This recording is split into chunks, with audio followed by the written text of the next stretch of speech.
Bisa nggak ambil cicilan tapi hidupnya tenang? Bisa. Pebisnis yang gede itu nyicil. Di Indonesia itu ada 800-an perusahaan yang ada di Bursa Efek. Dari 800 itu lebih dari setengahnya itu punya utang. Bahkan, ternyata Ibu Menteri Keuangan pun juga punya utang.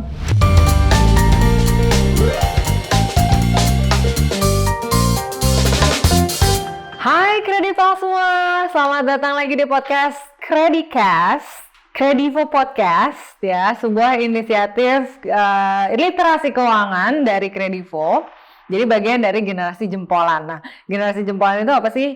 Itu adalah sebuah program literasi keuangan di mana generasi anak muda ini diharapkan tidak hanya melek teknologi, tapi juga melek keuangan. That's why di podcast ini kita akan ngobrol-ngobrol dengan para ahlinya nih, gitu, key opinion leaders atau expert di bidang keuangan. Nah, hari ini sudah hadir Mas Melvin, seorang certified financial planner dan juga CEO dan founder dari Finansialku ya. Yes. Dan saya sendiri adalah Indina, host dari Kredikas kali ini. Hari ini kita mau ngobrolin sesuatu yang mungkin sangat dekat juga dengan Kredivo ya, sebagai sebuah solusi metode pembayaran kredit gitu ya.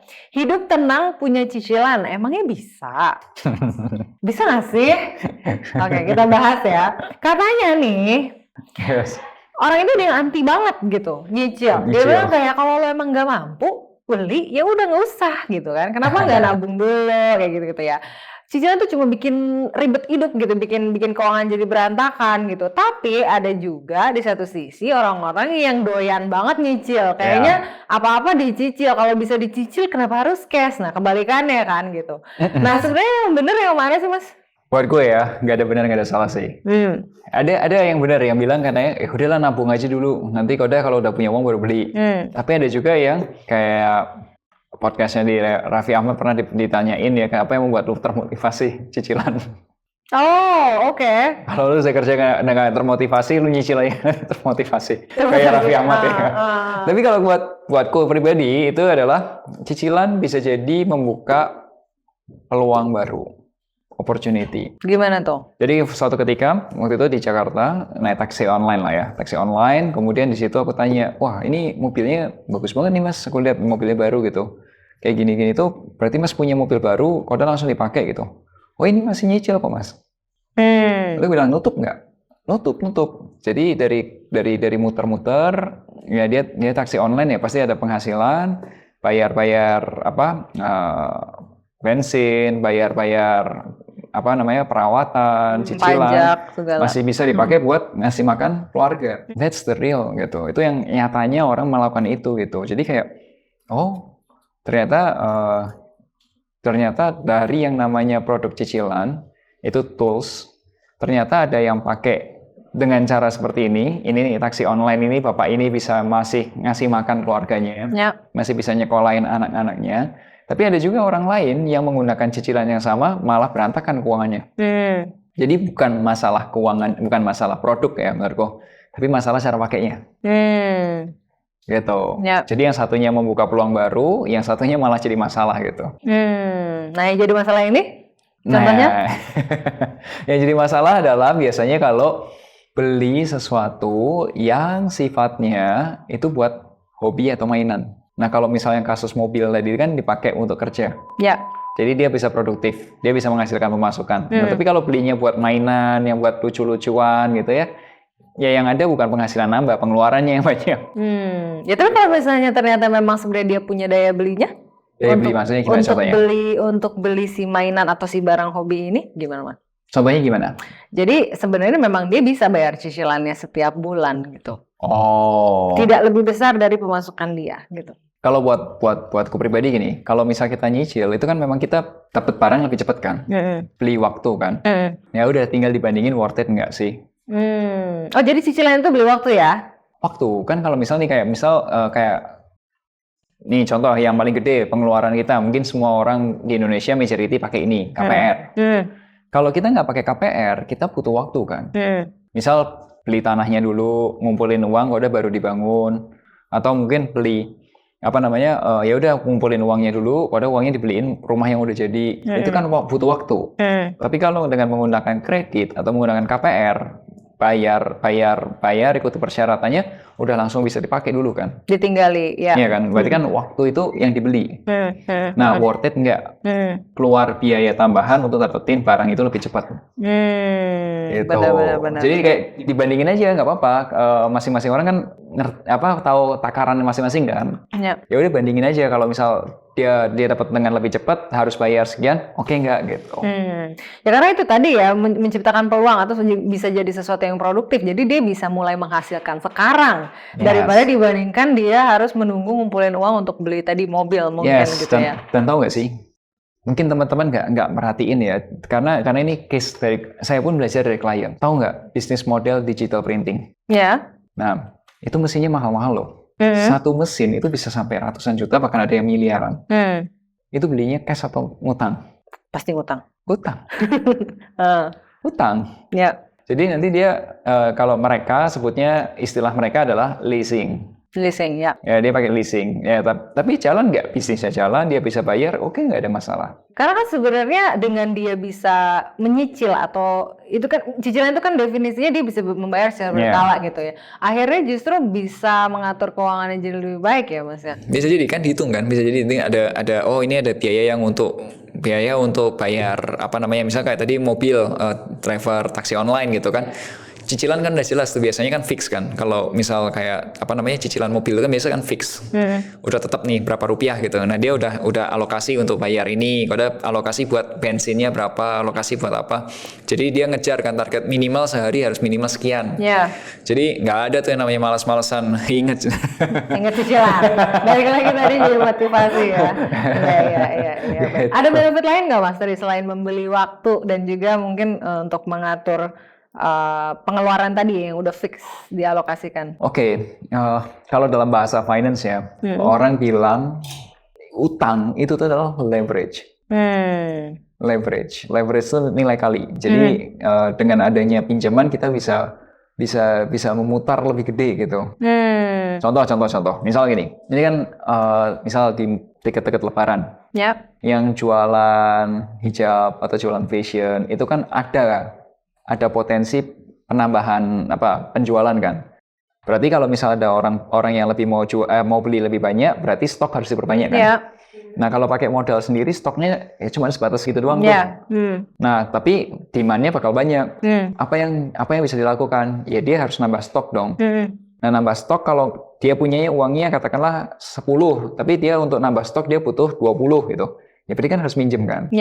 Nah, makanya itu menurutku juga salah satu namanya leverage. Untuk ngungkit gitu. Ya, pengungkit, betul. Pengungkit. Nah, itu kalau teman-teman tahu dalam finance tuh itu ada istilah leverage. Tuh. Wah, ini menarik nih. Makin banyak, ayo dibanyakin lagi benefit cicilan. Apalagi, Mas?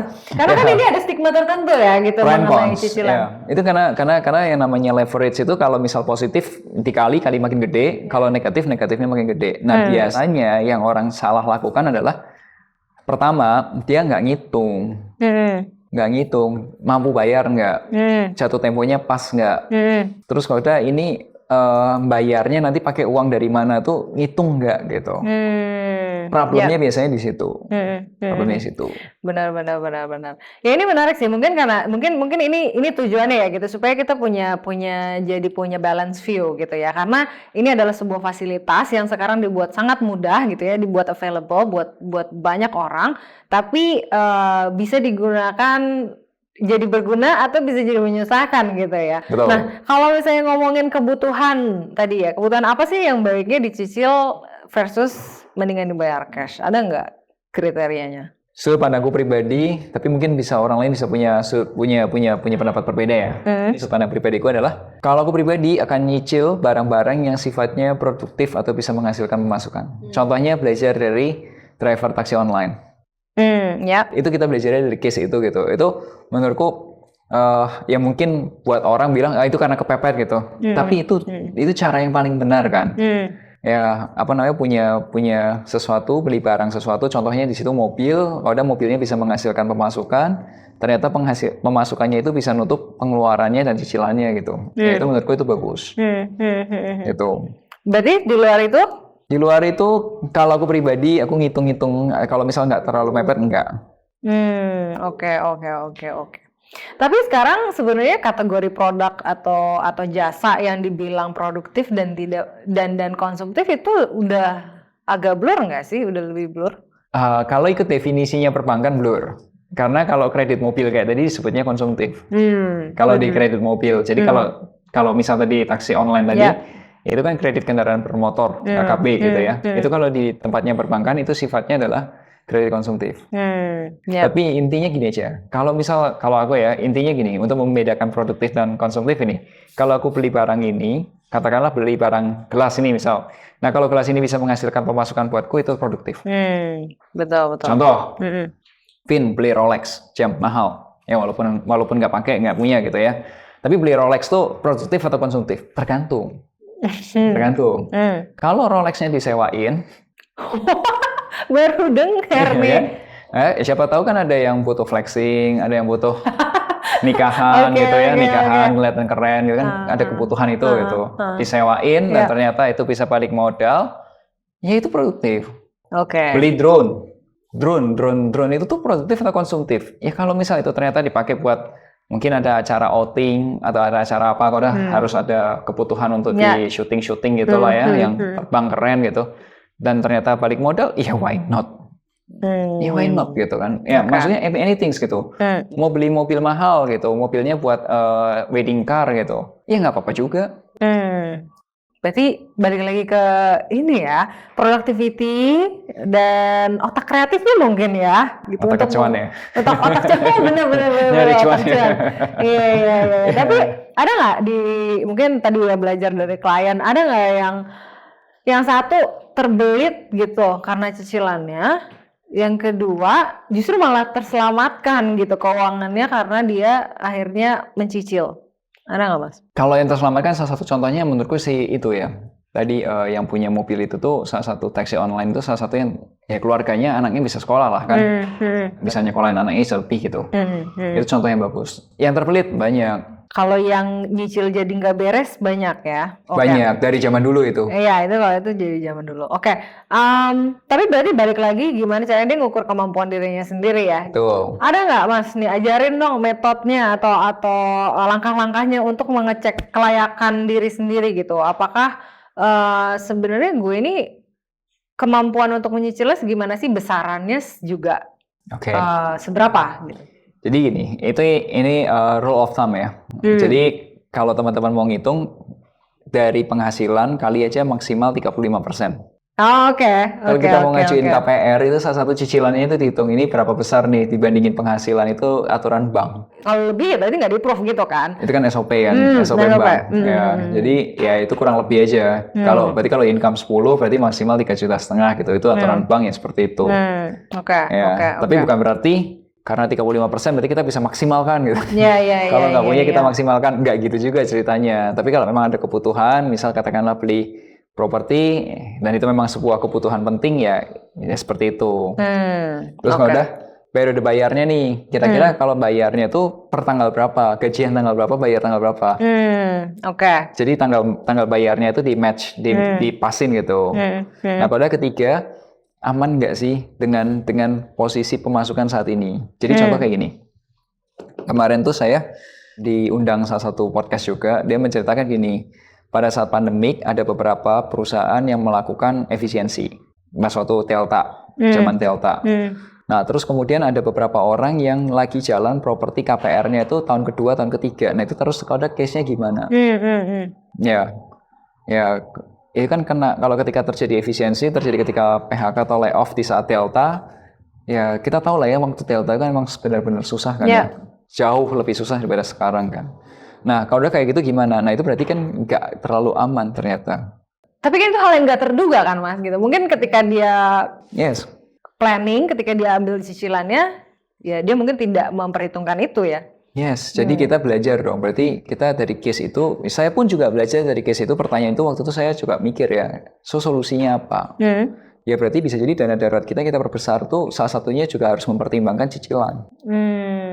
Gimana tuh perhitungannya? Ketika punya cicilan?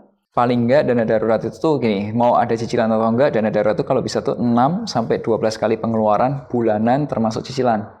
Termasuk cicilan. Oke. Ya. Jadi kalau Oke. something happens, amit-amit ya, kayak Delta terjadi lagi gitu, yang COVID Delta gitu, itu tuh masih aman gitu.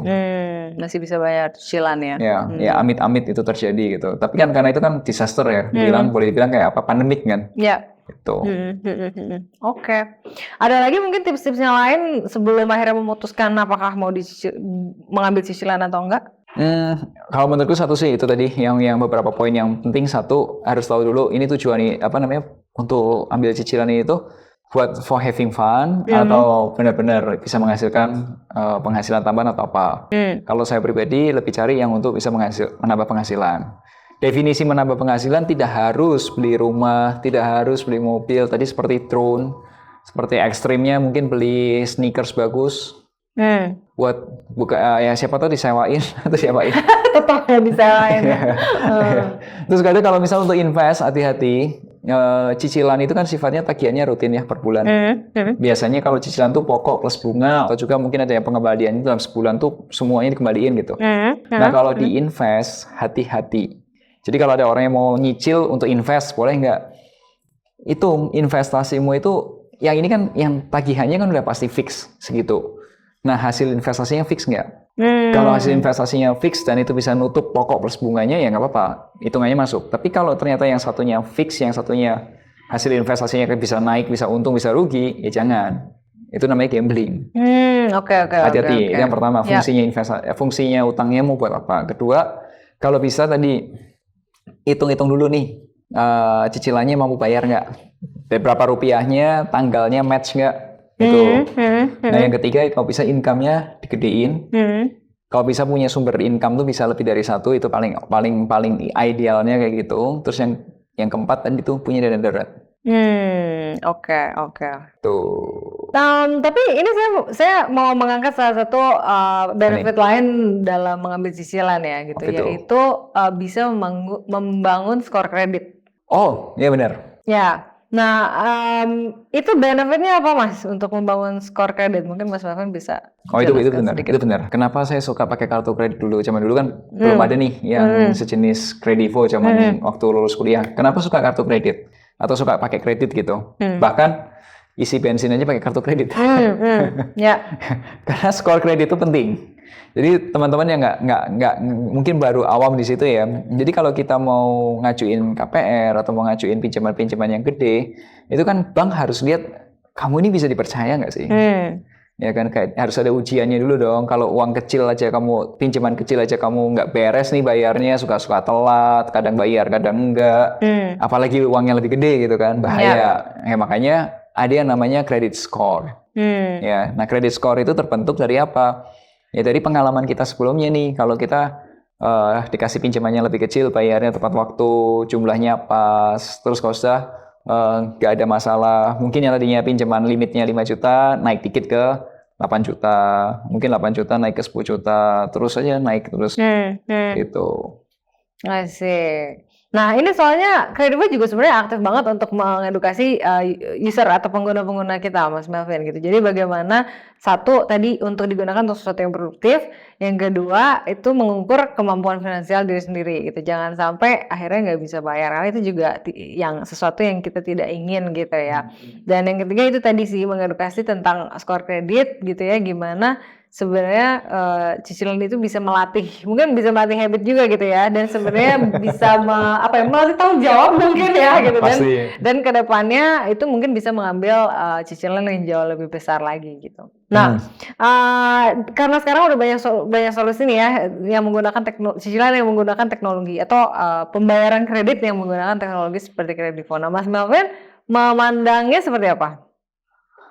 Kalau aku pribadi melihat gini ya, both side ya, ini both side. Kalau dari teman-teman yang pakai sebagai consumer, saya lebih lihatnya gini, be wise, pilih karena payment ini kan kembali bilang payment kan, ini fasilitas pembayaran ini mempermudah.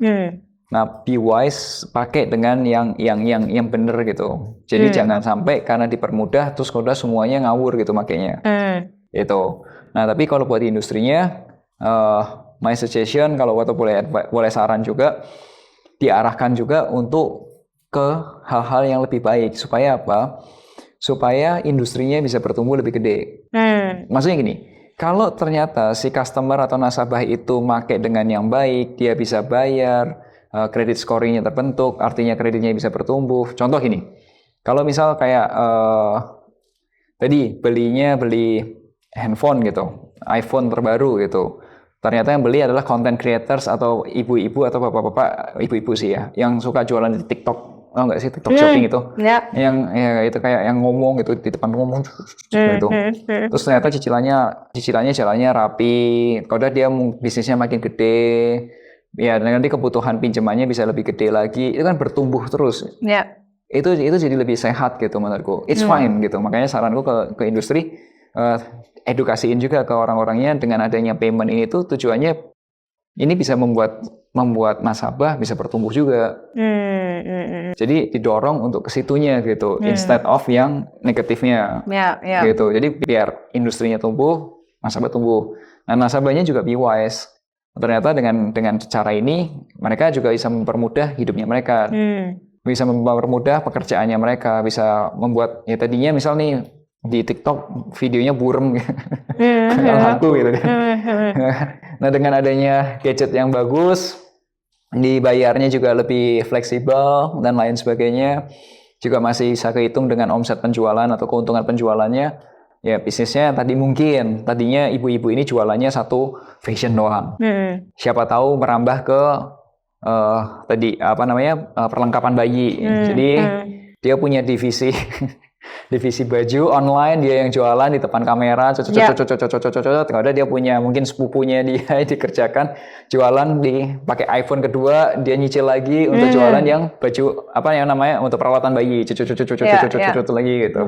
Ya seperti itulah, itu kan bertumbuh kan. Nah nanti misal dari bisnis itu 2 jalan, mungkin ada kebutuhan lagi yang lebih tinggi lagi atau kamera kayak untuk photoshoot atau apa, aku nggak tahu deh kalau jualan online. Ya benar-benar, karena handphone itu benar-benar udah bisa jadi modal untuk cari duit banget ya. Ya, jadi that's my advice both side ya, nggak cuma ke customer tapi ke pelaku industrinya juga gitu. Ya, betul. Oleh karena itu ada Credit Cash ini saudara-saudara ya. Oh gitu. Biar bisa teredukasi gitu sebelum mungkin menentukan atau mengambil cicilan tadi. Nah, benar sih, industrinya juga harus rajin-rajin ya gitu untuk mengedukasi penggunanya. Nah, intinya bisa nggak ambil cicilan tapi hidupnya tenang? Bisa. Ya? Bisa. Kalau misal nggak bisa, itu bohong. Kenapa? Pebisnis yang gede itu nyicil. Coba deh lihat deh perusahaan-perusahaan. Di Indonesia itu ada 800-an perusahaan yang ada di Bursa Efek. Dari 800 itu lebih dari setengahnya itu punya utang. Ada yang utangnya jangkanya panjang itu definisinya lebih dari setahun. Ada yang utangnya jangka pendek yang kurang dari setahun. Coba aja dilihat. Terus kenapa bisnisnya mereka bisa bertumbuh? Itu.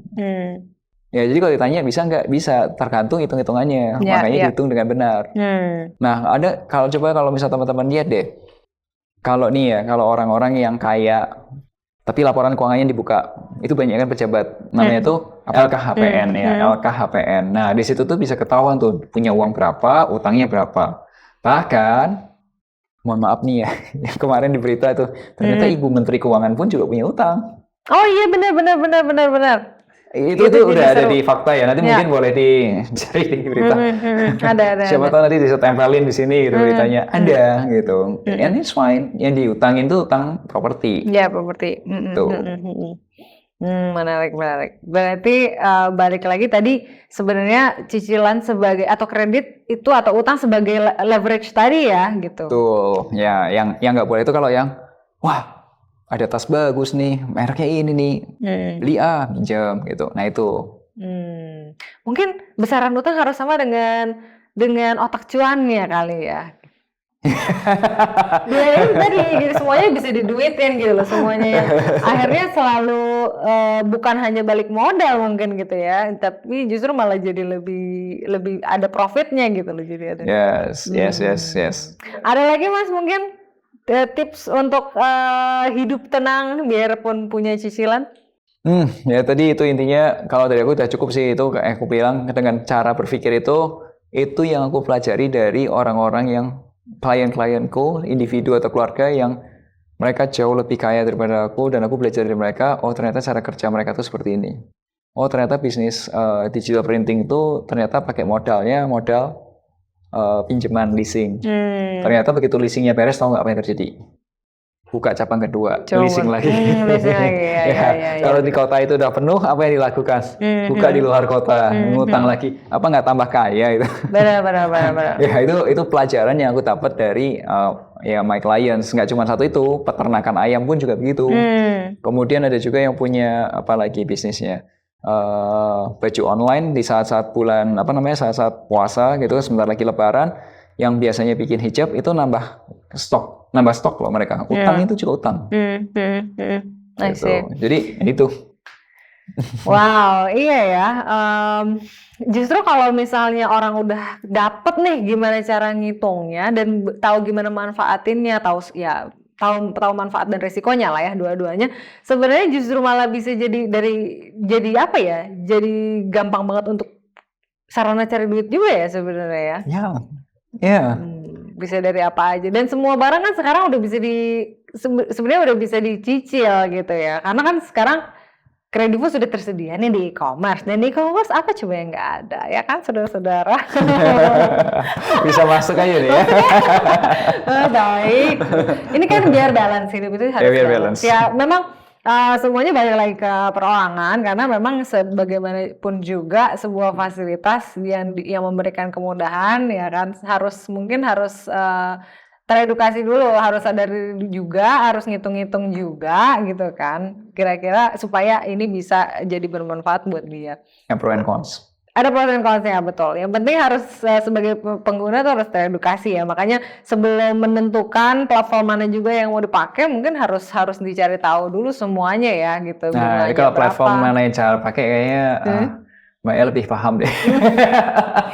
Salah satunya adalah cari yang sudah berizin dan terdaftar dan diawasi oleh OJK ya, saudara-saudara. Oke, kalau gitu Mas Melvin. Thank you banget udah datang ke studio Kredikas ini. Semoga bisa bermanfaat ya buat teman-teman Kredipol semua gitu mengenai manfaat kredit ya, manfaat cicilan gitu. Gimana untuk memanfaatkannya tapi tetap bisa hidup tenang. Oke. Thank you banget Mas Melvin. Kita ngobrol-ngobrol lagi ya. Sampai ketemu lagi. Selanjutnya. Selamat sore. Terima kasih.